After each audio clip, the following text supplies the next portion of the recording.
Good morning class. आज की आपकी जो थ्योरम है वो क्या है? State and proves Liouville's formula. अब ये क्या कहता है?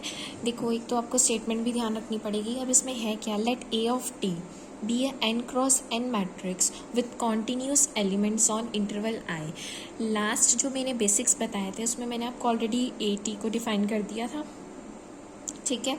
टी किससे बिलोंग कर रहा है? क्लोज इंटरवल ए कॉमा बी। और सपोज किया कि फाइव बार टी क्या है? मैट्रिक्स ऑफ फंक्शंस है। आपको बताया था एन क्रॉस एन मैट्रिक्स थी ये भी। इसमें एलिमेंट्स किस टाइप के थे? 5 1 1 t, 5 1 2 t up to 5 1 n t. Last row क्या थी इसकी? 5 n1 t, 5 n2 t up to 5 n n t. और ये मैट्रिक्स क्या करी है? इस फर्स्ट ऑर्डर इक्वेशन को, डिफरेंशियल इक्वेशन को सेटिस्फाई करिए। इसका मतलब एक्स किससे रिप्लेस हो जाएगा? 5 बार टी से रिप्लेस हो जाएगा। तो आपके पास क्या आएगा? 5 बार dash T is equal to A T into 5 बार टी। टी किससे बिलोंग कर रहा है? इंटरवल आई से। अब हमें प्रूफ क्या करना है कि डिटर्मिनेंट ऑफ 5 बार टी, जो डिटर्मिनेंट ऑफ 5 बार टी है वो भी क्या कर रहा है? इस फर्स्ट ऑर्डर डिफरेंशियल इक्वेशन को सेटिस्फाई कर रहा है। मतलब इसको, यानी कि एक्स को अब किससे रिप्लेस करेंगे? डिटर्मिनेंट 5 बार टी से। तो यहाँ क्या आ जाएगा? देखो, डिटर्मिनेंट 5 बार टी होल डेरिवेटिव, यहाँ पे क्या आ जाएगा? एक्स की जगह डिटर्मिनेंट ऑफ 5 बार टी। लेकिन यहाँ पे क्या आएगा? Trace of A T. यहाँ पे ए टी चल रहा है ना। ए टी क्या है? कॉन्स्टेंट्स है, constant of some function t के, है ना। तो ट्रेस ऑफ ए टी क्या होता है? ट्रेस आपने सुना होगा, trace is a sum of all diagonal elements. और डायगोनल एलिमेंट्स होते किस में है? स्क्वायर मैट्रिक्स में होते हैं। एक तो आप ये प्रूफ करेंगे। Further prove that determinant 5 bar t is equal to determinant 5 bar tau into exponential integral going tau to t trace of A s d s. यानी कि दो हमने प्रूव करने हैं, ठीक है। अब देखो हमने क्या किया? लेट किया ए टी को क्या ले लिया? एन क्रॉस एन मैट्रिक्स से ली। किस टाइप की? ए आई जे टी। और 5 बार टी किस टाइप की है? 5 I J T N into N. दोनों क्या ले ली हमने? एन क्रॉस एन मैट्रिक्स ले ली। देन वन इम्प्लाइज, तो वन जो इक्वेशन आपने डिफाइन की थी, कौन सी थी इक्वेशन नंबर 1 आपकी? ये वाली, ठीक है। इक्वेशन नंबर 1 कौन सी है? ये वाली। क्योंकि हम 5 बार टी की बात कर रहे हैं तो हम इसमें पुट करेंगे वैल्यूज, ठीक है। तो 1 में हमने वैल्यूज रखी 5 I J dash T summation I going, summation के going 1 to n A I K T 5 के जे टी। अब आप पूछेंगे कि मैम आपने तो वेरिएबल्स चेंज कर दिए। देखो, आपको भी पता है कि मैट्रिक्स मल्टीप्लिकेशन तभी पॉसिबल होती है अगर फर्स्ट मैट्रिक्स के नंबर ऑफ कॉलम्स दूसरी मैट्रिक्स के नंबर ऑफ रोज के इक्वल हो। क्योंकि मुझे यहाँ पे 5 आई जे टी चाहिए, ठीक है ना। तो मैंने इसलिए इसको डिफाइन कर दिया है ए आई के और 5 के जे, ताकि के और के सेम है। जो मल्टीप्लाई होके मैट्रिक्स आए उसका ऑर्डर क्या आए? आई जे। तो इस तरीके से हमने क्या किया? इसको डिफाइन कर दिया। अब देखो, now determinant of 5 bar T dash, ये क्या हो जाएगा? देखो, डिटर्मिनेंट को मैंने स्ट्रेट ब्रैकेट से डिनोट कर दिया। 5 बार टी की वैल्यू मैंने आपको बताई थी एन क्रॉस एन मैट्रिक्स है, इस टाइप की होगी। तो ये डैश डेरिवेटिव आ गया। अब ये जो डेरिवेटिव है ये हर एक रो का होगा, तो हमने इसको क्या कर दिया? स्प्लिट कर दिया। किस तरीके से? देखो, फर्स्ट डिटर्मिनेंट में फर्स्ट रो का डेरिवेटिव, सेकंड में सेकंड का, थर्ड में थर्ड का आएगा, और nth डिटर्मिनेंट में nth रो का डेरिवेटिव आएगा। जैसे हम प्रोडक्ट रूल में डिफ्रेंसिएशन करते हैं तो कैसे करते हैं? First function as it is रखते हैं, सेकंड की डिफ्रेंसिएशन, है ना। फिर सेकंड को एज इट इज रखते हैं, फर्स्ट की डिफ्रेंसिएशन करते हैं। तो इस तरीके से किया हमने। और इनको सारे डिटर्मिनेंट्स को क्या नाम दे दिया? Delta 1 plus delta 2 plus up to delta n हमने नाम दे दिया। Now consider the first determinant. हमने क्या किया? फर्स्ट डिटर्मिनेंट कंसीडर किया। ये है ना आपके पास फर्स्ट डिटर्मिनेंट, ठीक है। देखो बेटा, क्योंकि फर्स्ट डिटर्मिनेंट में क्या है?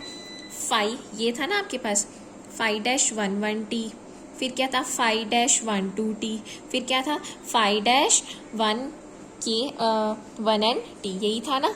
क्योंकि आपने 5 डैश आई जे टी को जिस तरीके से आपने डिफाइन किया है वो क्या है?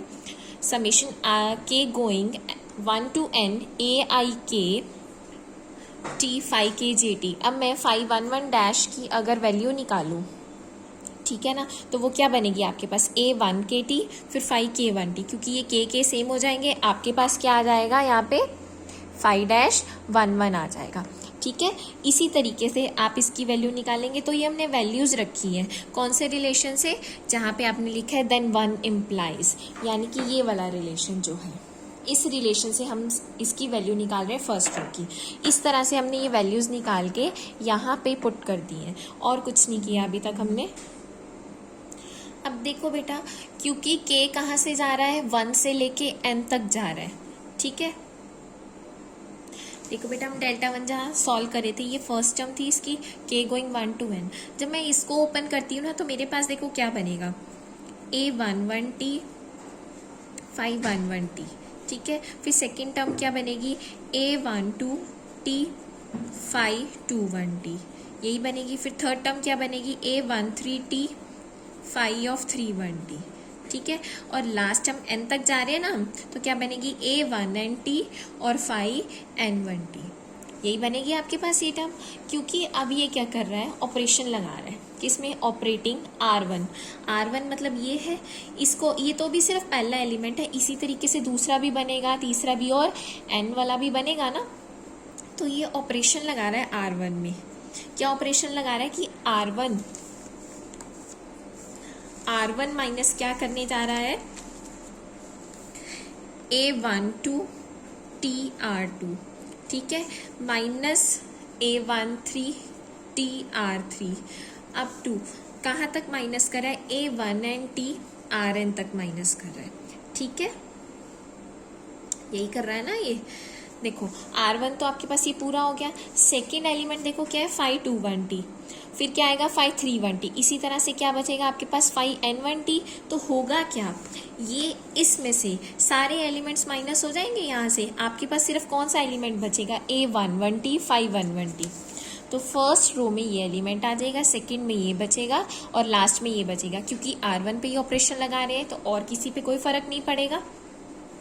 अब आप देखिए कि फर्स्ट रो में से क्या कॉमन आ रहा है, फर्स्ट रो में से a11t कॉमन आ रहा है, तो ये कॉमन ले लिया।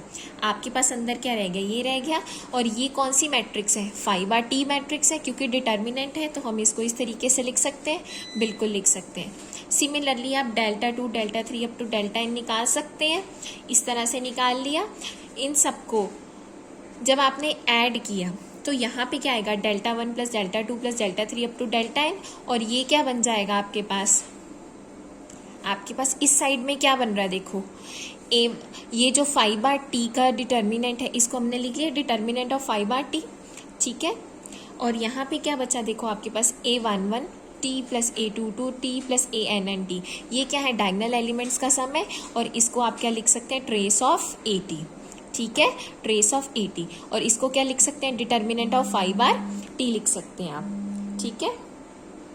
तो आपने वही किया, यहाँ पे सॉल्व करके आपके पास इक्वेशन नंबर 3 आ गई। आपने जो फर्स्ट प्रूव करना था वो तो कर दिया, अब हमें सेकंड प्रूव करना है, एक्सपोनेंशियल वाला। Now in order to prove the next part we denote, आपने डिटर्मिनेंट ऑफ 5/t को किससे डिनोट कर दिया, ut से, और ट्रेस ऑफ 80 को किससे डिनोट कर दिया, अल्फा ऑफ t से डिनोट कर दिया, ठीक है।